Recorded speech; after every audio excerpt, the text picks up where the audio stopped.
In this session, you're going to be learning about 404 pages and how you can create one that is both useful for SEO and for your site's visitors.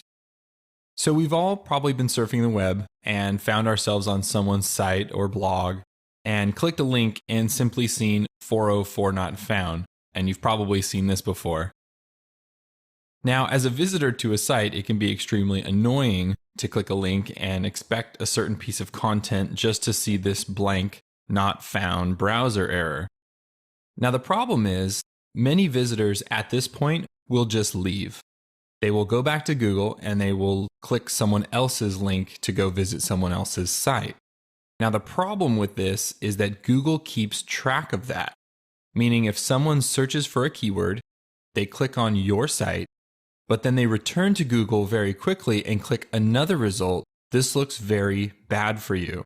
To Google, that is an indicator of low quality content or that your site just simply isn't relevant for that keyword. So building a custom 404 page can help you retain visitors on your site even if they do happen to 404 and not find exactly what they were looking for. So first off, a 404 is simply an HTTP response for not found. And normally the browser will just tell the user that there's nothing to be seen there and to either refresh or click back, just as you're seeing on your screen now. A custom 404 page is a very custom designed page on your site that still gives that 404 response, but gives the user options to further try and find what they are looking for. So let's look at an example.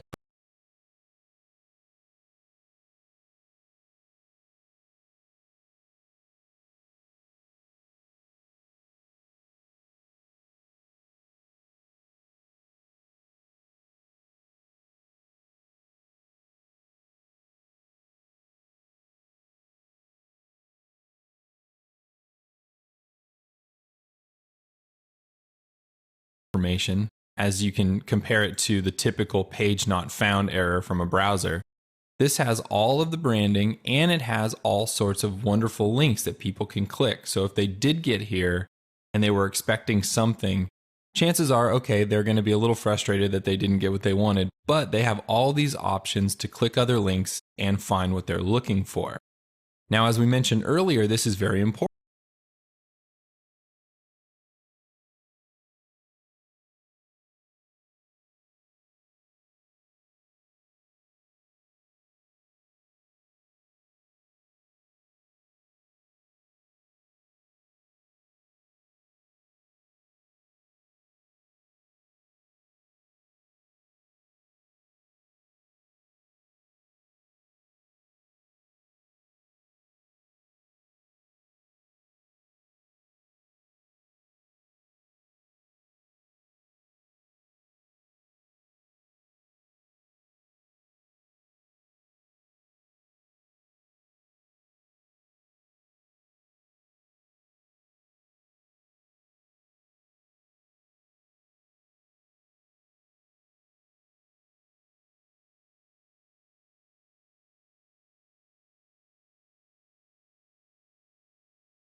From inside the directory here, you can see there's WP content, themes. This theme is WordPress's 2010.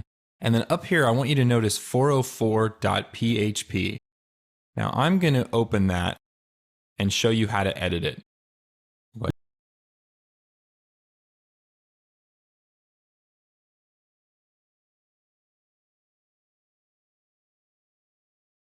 Really quick way to add a lot of usability that'll help retain visitors and make sure that they don't just click back. It's also worth pointing out that this is going to be different for every theme, but WordPress uses the 404.php for pretty much every theme, so you can always look for this file. It might look a little different, but it's going to essentially have the same function. So what I'm going to do is after the search form, I'm just going to add a little simple piece of code. And what this is going to do is put a list item of a few different pages that they can click on. So that was just a headline that says read our popular posts. if they didn't find what they're looking for, chances are a good place to start is the most popular 5 or so blog posts that exist on your site. Add an unordered list, a list item,